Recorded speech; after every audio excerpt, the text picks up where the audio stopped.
Hi, Abhilash. So you've got a quite distinct, quite different CV. Why economics and your entire career so far has been in economics, right? Yes, And you want to get into private equity and banking. yes.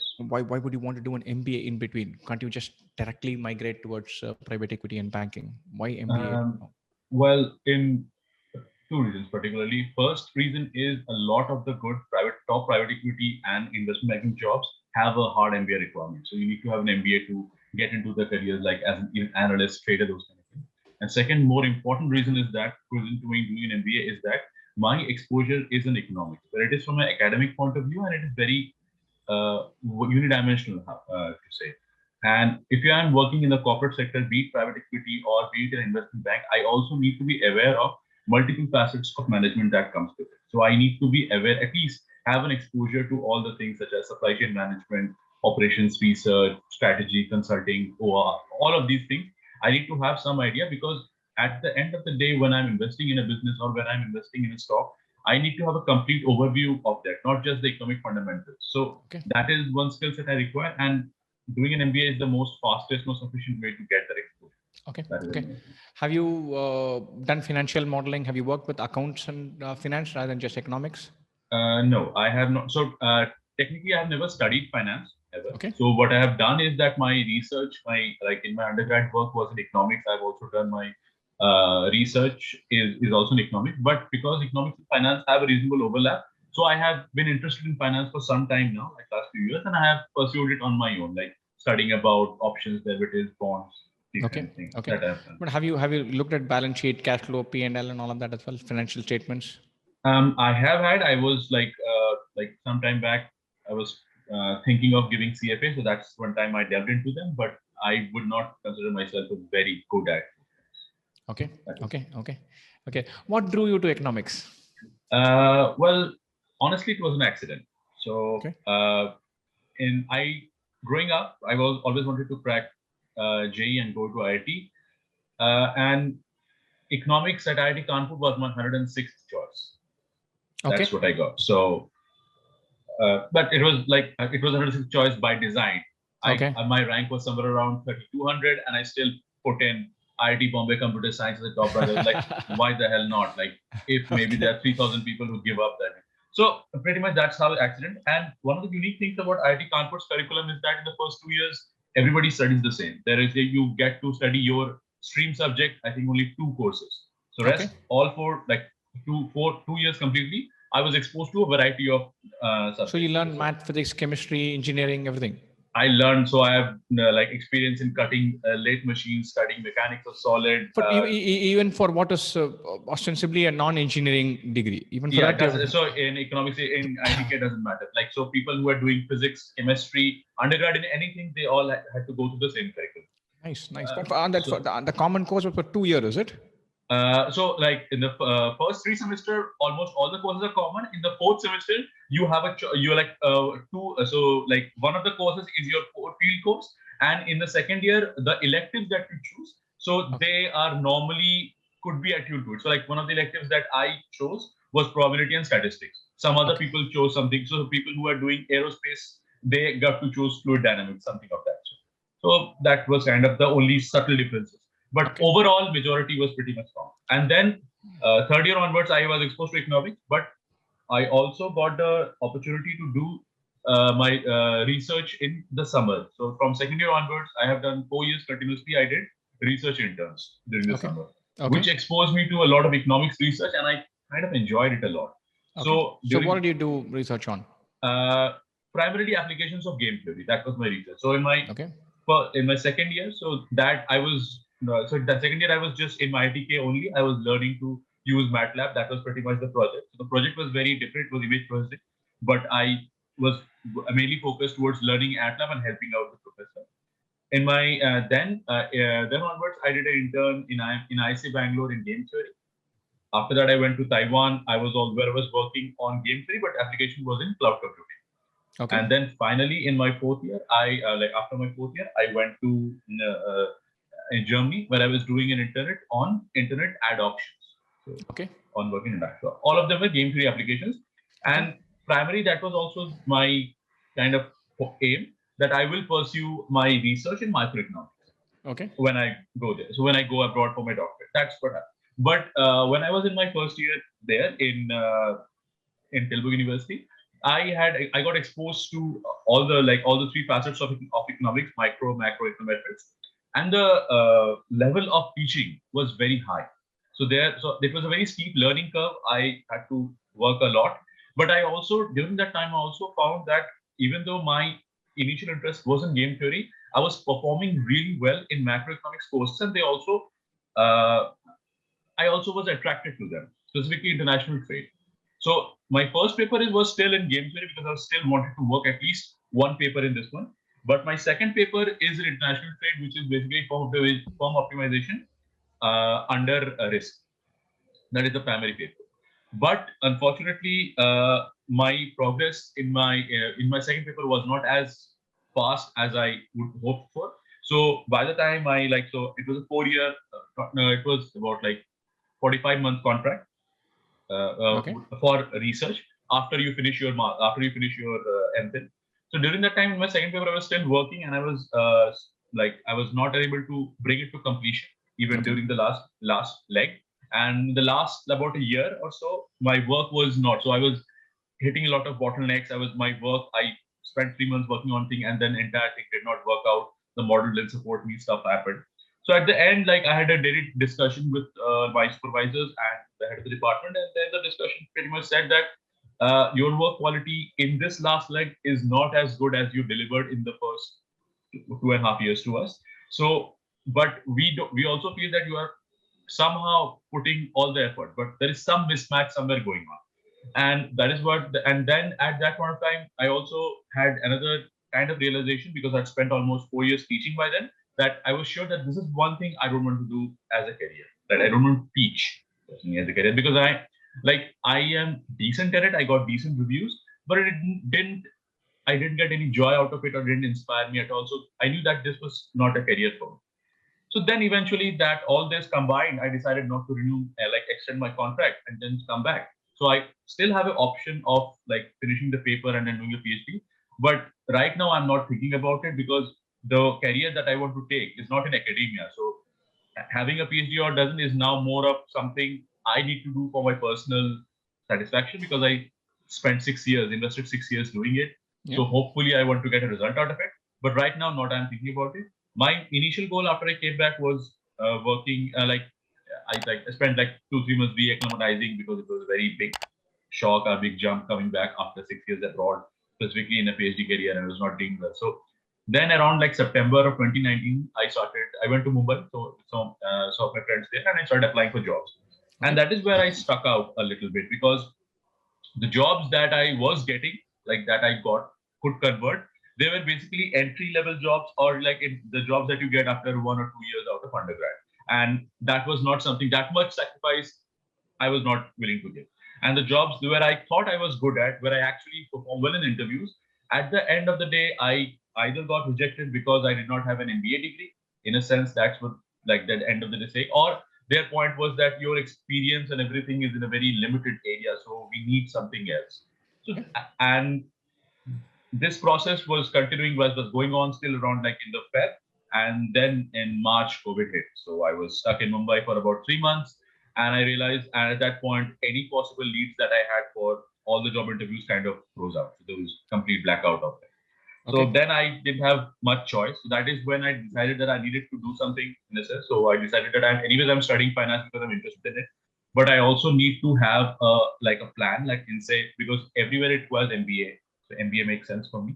And also a lot of my friends who were living there, all of them are MBA graduates. So after discussing with them, I realized that I am good at when explaining economics or some doubt finance terms, but when it comes to connecting with the rest of the things, I am not so good at. And they are good not just because of their work, but also because they have had an MBA degree, but they're exposed to all those things. So that is when I primarily decided that I will start preparing for CAT.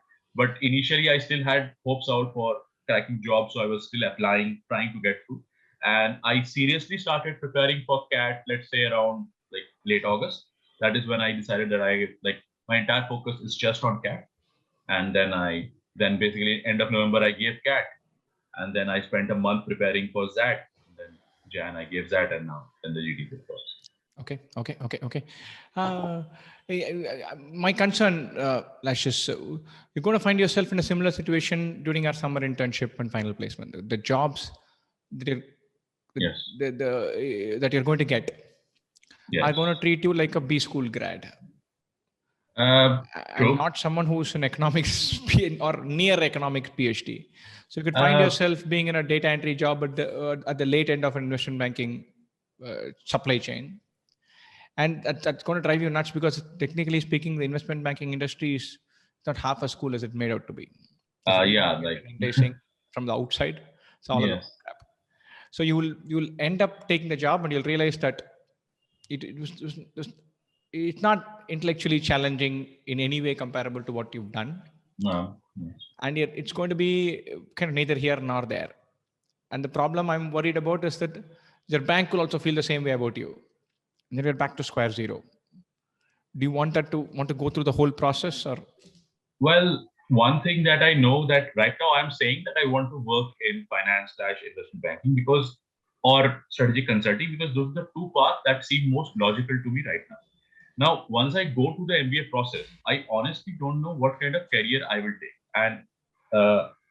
And one thing I'm sure of is that I want a corporate career where I'm applying my techniques rather than spending a long time doing like theoretical research, and then publishing it, which is a very long gestation period. I would rather like to do something which has more, like whatever my work has a faster application. That is what I want to do. And corporate will give me that. Now, which kind of corporate career I will end up going, right now I don't know. Okay. So that is one thing. But second, yes, I agree with you. Like if I'm going into the MBA process, and I'm hoping, so I'm also not going to go for the investment banking entry level job simply because I'm too old for this. And that I have been told in a couple of interviews itself. They told that you are 31 years old. You are literally too old for it. So I was like, why? It was like, well, the people who will be your bosses are 27 to 28. So there is not going to be good cohesion, and there is no way in hell you will be able to mesh into the team, and it is too much, and it's a young man's job, so you won't be able to do it. And eventually I got the message after 2 or 3 interviews when I was giving it. So I get that is kind of sector which is not for me. But I'm hoping, because of like the background I have plus an MBA degree from hopefully a top business school, could convince a few investment bankers to take me in a different position, because investment bank has a wide variety of positions, some of which positions might have a strong overlap with my economic background. That is one area. But I also might end up going into other segments that I will have access to after having an MBA degree from an IIT. Because one thing that I have realized after all the interaction and also like during prepping is that one thing that the PGDM degree from a top IIM opens is that it basically opens a lot of doors, and it will keep on opening doors even in the future. So Okay. for example, if I want to boost my career growth, and at this point of time, I'm investing 2 years of my time. Plus I have to spend I have to spend a huge amount of money to do this course. So these two are very high and risky investments. I get that. But I'm willing to do that, because if I'm looking 5 years down the line, then yes, this doesn't make that much sense. But if I'm looking 10 years or 15 years down, then it makes a lot of sense, because this MBA would hopefully boost my growth strong enough that it will pay off for the short-term pain that I'm going to face just after that. That is my aim. Okay. What do you do in your free time? Free time. So I enjoy reading books a lot. Okay. So in both. Sorry, before that, I don't know why I didn't hear what you said before that. Before reading books, you said I enjoy reading books only. That's my first thing. Oh, sorry. Yes. Apart from that, when I was in undergrad and college, I also had a few more hobbies. So I am a big fan of debating and quizzing. Okay. And I also enjoy traveling a lot, because owing to my during my undergrad research, I got to travel to a lot of places, and because I was in 6 years in Europe, I also traveled a lot during that time. So that is two things I enjoy. But if I'm at home, like in this time, like I'm doing, so mostly the times when I have to unwind a bit, I normally stick to just picking a novel and then this. Okay. Who's your favorite author? In India, it is Amish Tripathi. I love his Shiva trilogy and Ramchandra series. Well, I'm a better fan of the Shiva trilogy than of the Ramchandra series. at least Okay. right now. Okay. And in foreign authors, one of my best fiction authors is Frederick Fawcett. Okay. So his books I have been reading now. So I just kind of found out about him. He's a very old author, but I just kind of found out about him. So I'm still enjoying a lot of the books that I. Wonderful, wonderful, wonderful, wonderful, wonderful. So where are you based out of? I am based out of. So right now I'm at Ranchi. So this is my parents' place. Okay. I grew up here in this city. I was born in Asansol, but I grew up here in this city, and then I went to Kanpur Commander. So I spent my Okay. entire life pretty much here. Okay. Okay. Let's see. Just out of curiosity, in IIT Kanpur, you were. How is the B program and the MSc Economics program in terms of your day to day? There is no, so in a sense, okay, so there's no difference between the two. So they're pretty much they're exactly the same. The only difference is like, so in 2008, so I was in 2008 batch. So the people who are in the BTech program, they all graduate in 2012, and people in the integrated MTech and integrated MSc graduated 1 year later. That is the only difference. Only difference there. You did not. You stayed in the same hostels, played in the same thing. Yeah. So first 4 years we were in the same hostel. In the final year, because like our batch, so initially there were like 26 of us in the same wing, as like you understand, like inner wings of the college. So and we stayed together for like 4 years, and then when like they left, so like there were about 12 of us who were left, and we stayed together also. That is okay. And several of your batchmates have gravitated towards finance careers. Some of them have. So like a friend of mine, so he's a friend of mine in the sense that he went to school with me, and we also went to college together. He is from maths. He's from maths background. So after graduating, he spent some years working in investment banks. He also worked for a couple of years for Deutsche Bank, and then now he runs his own fund where he invests in HNI's money, and then he basically gets a cut of the profit. That is what his model is, and his main area of work is high frequency trading. So algorithmic high frequency trading. That is what he does. Okay. That is yes. Okay. Have you ever traded with stocks, played with the market, dabble? No, and so I have done it virtually. So in the sense that I have worked when I was so there was a website which has closed right now called Quantopia, where you could write an algorithm, trading algorithms, and let it run. So they had databases for past 10, 20 years, and you could run them on. That I have tried and dabbled with, and I enjoy. I also am a crypto enthusiast, so I've not invested money in it, but I follow it quite well, and I also enjoy knowing about it. Okay. Do you think this is going to go higher or lower?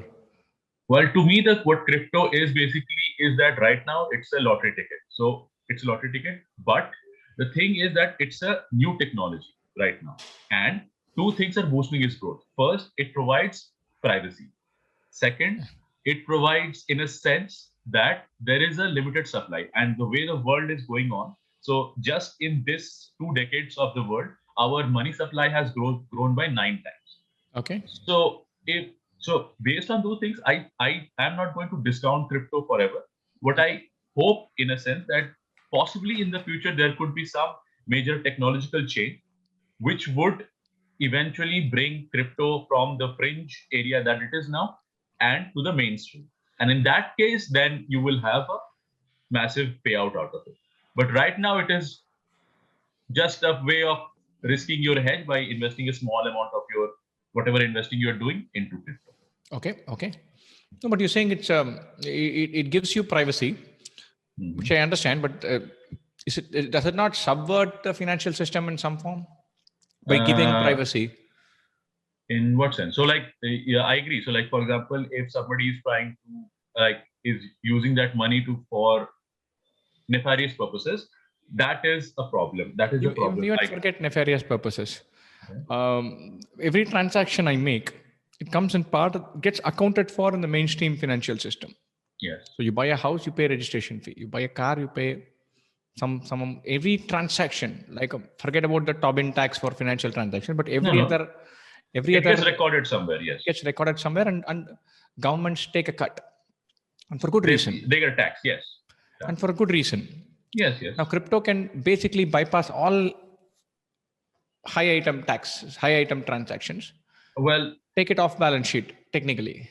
But Well, technically, the one thing that crypto does is that it does keep accounts. For example, if somebody is doing transaction in Bitcoin, you will still have account of the transaction on the blockchain ledger. Okay. So it is not like that. It is complete. Like there is no trace of it. It is there.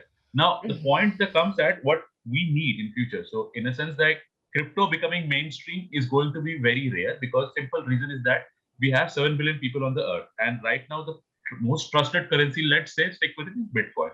In out of which there are 21 million of them, and the transaction time for most of them, so for Bitcoin transaction is very high right now. It costs $20 per transaction, and it could lead up to 4 to 5 days. So that is not a feasible medium of transaction soon. No, So I'm not looking at it as a medium of transaction, as I'm looking at it as a storage of wealth. okay, so in terms of storage of wealth, yes. So in terms of storage of wealth, but it could possibly that people might be willing to do transactions on Bitcoin to subvert the markets. Yeah. True. But the point is that like it is not something that is not happening right now. It still happens. So it is not but like we're that. going to codify it. So right now you have to go and have an offshore thing in Mauritius or Seychelles to implement it. Yes. And then you pay lawyers and accountant bunch of money, and then you can do it. Yes. But right now you're creating an entire system where the rich and famous can transact in Bitcoin, and be assured that there is a ledger, but also be assured that the government of UK or US or India Cannot never see it ever. Well, not so. Yeah. So as long as there is a ledger of the transactions, you can actually see it. So if you have enough, so let's say you have like for example, if I'm not taking an example of Bitcoin, I'm taking an example of two other cryptocurrencies. One is XLM and other is XRP. So one is Ripple, other is Stellar Lumens. Now Ripple is the currency. Ripple is not mined, so you cannot mine Ripple. It's a company, Ripple company issues a certain number of has. It is I think its total final balance 100 billion coins or something like that. And that amount, so now I think about 57% is released and 43% still is in escrow with the company. Now, what this company does is that they have their own, Ripple has their own protocols, Ripple protocols for transferring. So, which basically means that you have still a certain central authority that allows you to verify and check things. But to some extent, it has. But the thing that is not going to change in Ripple is that the supply is not going to be increased ever. I understand. You're basically saying it's democratic, and therefore government oversight won't be there. One thing that I would be first among the top 1% of people who are completely resentful of government oversight. The one thing I'm more resentful of is oversight by somebody who's non-governmental. Yes, I get that. If the prime minister of my country comes and says that, okay, I'm going to spend 3% of extra on GDP on education, I grimly shake my head and I say, look, I've seen this before. I'll believe it when it actually happens. And then there's this corporation which says that we'll never increase the supply. And then I'm going to be jumping up with joy saying that their word is the bond. And I'm just saying this. Paranoid I get it. So in a sense, yes. So like, because right now we are saying that if we do not trust in the government, why should we trust in big corporations as an issuing authority? True. The thing is, in this respect, why I think that will not happen is because they are holding 40% of the Ripple. So it is in their interest not to increase the supply and dilute its brand.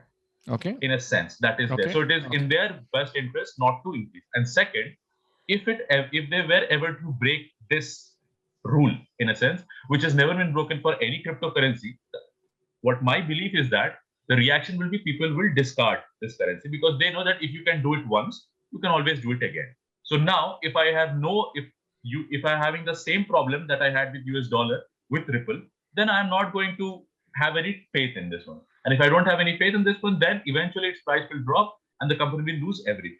So it is in the best interest of the company not to do something like this.